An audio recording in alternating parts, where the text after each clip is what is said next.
So, paano ba nahulog yung piston namin sa tubig o sa dagat?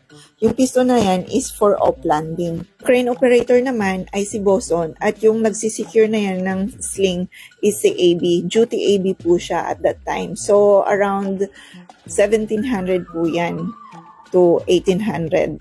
Kapag duty AB ka, mag-a-assist ka sa duty officer sa cargo operation kasi nasa port po may cargo operations. At this time, may kailangan i-secure si duty AB na flag kasi hapon na po, sundown na.